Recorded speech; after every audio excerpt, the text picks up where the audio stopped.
ಬೆಂಗಳೂರಿನಲ್ಲಿ ಕೋವಿಡ್ ಪ್ರಕರಣಗಳು ಹೆಚ್ಚಾಗ್ತಾ ಇರುವಂತಹ ಹಿನ್ನೆಲೆಯಲ್ಲಿ ಈಗ ಸರ್ಕಾರಿ ಆಸ್ಪತ್ರೆಗಳಲ್ಲಿ ಕೋವಿಡ್ ಚಿಕಿತ್ಸೆಗೋಸ್ಕರ ಸಕಲ ಸಿದ್ಧತೆಯನ್ನು ಮಾಡಿಕೊಳ್ಳಲಾಗ್ತಾ ಇದೆ. ವಾಣಿವಿಲಾಸ್ ಆಸ್ಪತ್ರೆಯಲ್ಲಿ 10 ಆಕ್ಸಿಜನ್ ಬೆಡ್ ವ್ಯವಸ್ಥೆಯನ್ನು ಈಗಾಗಲೇ ಮಾಡಲಾಗಿದೆ. ಬೆಂಗಳೂರಿನಲ್ಲಿ ಈಗ ಸರ್ಕಾರಿ ಆಸ್ಪತ್ರೆಗಳಲ್ಲಿ ಪ್ರಮುಖವಾಗಿ ಕೋವಿಡ್ ಚಿಕಿತ್ಸೆಗೆ ಸಿದ್ಧತೆಯನ್ನು ಮಾಡಿಕೊಳ್ಳಲಾಗ್ತಾ ಇದೆ. ವಾಣಿವಿಲಾಸ್ ಆಸ್ಪತ್ರೆಯಲ್ಲಿ 10 ಆಕ್ಸಿಜನ್ ಬೆಡ್ಗಳ ವ್ಯವಸ್ಥೆ ಈಗಾಗಲೇ ಮಾಡಲಾಗಿದೆ. ಇದರ ಜೊತೆಗೆ ಪ್ರತ್ಯೇಕ ವಾರ್ಡ್ ಮಾಡಿ ಐಸೋಲೇಷನ್ಗೆ ವ್ಯವಸ್ಥೆಯನ್ನು ಕೂಡ ಮಾಡಲಾಗಿದೆ. ಬೆಂಗಳೂರಿನ ವಾಣಿವಿಲಾಸ್ ಆಸ್ಪತ್ರೆಯಲ್ಲಿ ಕಂಡುಬರ್ತಾ ಇರುವಂಥ ದೃಶ್ಯ. ಕೋವಿಡ್ ಮುಂಜಾಗ್ರತಾ ಕ್ರಮವಾಗಿ ಬಹುತೇಕ ಎಲ್ಲ ಸರ್ಕಾರಿ ಆಸ್ಪತ್ರೆಗಳಲ್ಲಿ ತಯಾರಿ ಆರಂಭವಾಗಿದೆ. ಅದೇ ರೀತಿ ವಾಣಿವಿಲಾಸ್ ಆಸ್ಪತ್ರೆಯಲ್ಲಿ ಈಗ ಆಕ್ಸಿಜನ್ ಬೆಡ್ಗಳನ್ನು ರೆಡಿ ಮಾಡಿದ್ದಾರೆ. ಈ ಬಗ್ಗೆ ನಮ್ಮ ಪ್ರತಿನಿಧಿ ಶಾಂತಮೂರ್ತಿ ಒಂದು ಗ್ರೌಂಡ್ ರಿಪೋರ್ಟ್ ಕೊಟ್ಟಿದ್ದಾರೆ, ನೋಡೋಣ. ರಾಜ್ಯದಲ್ಲಿ ದಿನೇ ದಿನೇ ಕೋವಿಡ್ ಆತಂಕ ಹೆಚ್ಚಾಗ್ತಾ ಹೋಗ್ತಾ ಇದೆ. ಹಿನ್ನೆಲೆಯಲ್ಲಿ ಬೆಂಗಳೂರಲ್ಲೂ ಕೂಡ ಸರ್ಕಾರಿ ಆಸ್ಪತ್ರೆಗಳು ಯುದ್ಧೋಪಾದಿಯಲ್ಲಿ ಸಕಲ ಸಿದ್ಧತೆಗಳನ್ನ ಮಾಡ್ಕೊಂಡಿರ್ತಕ್ಕಂಥದ್ದು. ನಾನೀಗ ವಾಣಿವಿಲಾಸ್ ಆಸ್ಪತ್ರೆಯಲ್ಲಿದ್ದೀನಿ.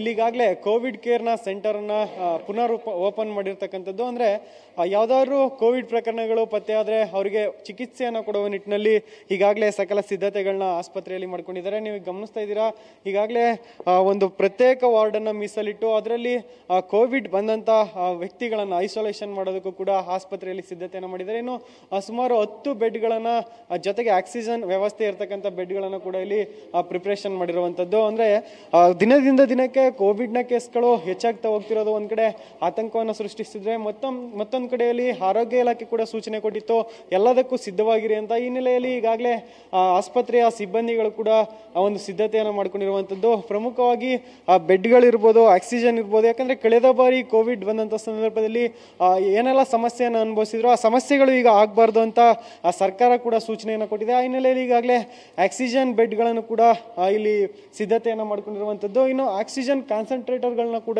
ಇಟ್ಟು ಅದರ ಪಕ್ಕದಲ್ಲೇ ಬೆಡ್ಗಳನ್ನ ಮಾಡುವ ವ್ಯವಸ್ಥೆಯನ್ನು ಕೂಡ ಈ ಆಸ್ಪತ್ರೆಯಲ್ಲಿ ಮಾಡಿದ್ದಾರೆ. ನೀವು ಗಮನಿಸ್ತಾ ಇದ್ದೀರಾ, ಒಂದು ಆಕ್ಸಿಜನ್ ಕಾನ್ಸಂಟ್ರೇಟರ್ನ ಕೂಡ ಇಲ್ಲಿ ಇಟ್ಟಿರ್ತಕ್ಕಂಥದ್ದು. ಅಂದ್ರೆ ಒಂದು ಉಸಿರಾಟದ ಸಮಸ್ಯೆಗಳು ಎದುರಾದ್ರೆ ಆ ಒಂದು ಸಮಯದಲ್ಲಿ ನೆರವಾಗೋದಕ್ಕೋಸ್ಕರ ಈಗಾಗಲೇ ಬೆಡ್ಗಳ ಪಕ್ಕದಲ್ಲೇ ಒಂದು ಆಕ್ಸಿಜನ್ ವ್ಯವಸ್ಥೆಯನ್ನು ಕೂಡ ವಾಣಿವಿಲಾಸ್ ಆಸ್ಪತ್ರೆಯ ಸಿಬ್ಬಂದಿ ಮಾಡಿರ್ತಕ್ಕಂಥದ್ದು. ಇನ್ನು ನಮ್ಮ ಜೊತೆ ಮೆಡಿಕಲ್ ಸೂಪರ್ಡೆಂಟ್ ಆದಂತಹ ಸುಮಿತ್ರಾ ದೇವಿ ಅವರಿದ್ದಾರೆ, ಅವ್ರನ್ನ ಮಾತಾಡಿಸ್ತಾ ಹೋಗ್ತೀನಿ. ಮೇಡಮ್, ಕೋವಿಡ್ ಪೇಷಂಟ್ಸ್ಗೆ ಟ್ರೀಟ್ಮೆಂಟ್ ಕೊಡೋಕೆ ಏನೆಲ್ಲ ಸಿದ್ಧತೆಗಳಾಗಿದೆ?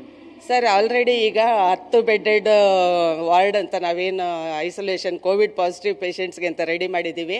ಇನ್ನು ನಾವು ಇನ್ಫೆಕ್ಟೆಡ್ ಕೇಸ್ಗೆ ಇದು ಸಸ್ಪೆಕ್ಟೆಡ್ ಕೇಸ್ಗೆ RT-PCR ಎಲ್ಲ ಮಾಡ್ತಾ ಇದ್ದೀವಿ. ಇದ್ರ ಟೆಸ್ಟ್ VRDL ಅಂತ ವಿಕ್ಟೋರಿಯಾದಲ್ಲಿ ನಡೀತಾ ಇದೆ.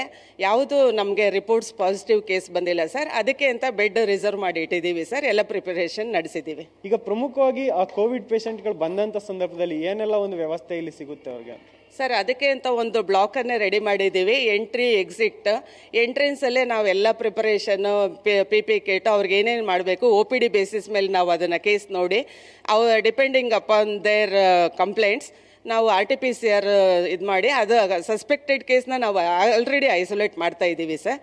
ಆ ಥರ ಪಾಸಿಟಿವ್ ಬಂದರೆ ನಾವು ಬೇರೆ ಹಾಕ್ಕೊಂಡು ಟ್ರೀಟ್ ಮಾಡ್ತೀವಿ sir with all the preparations.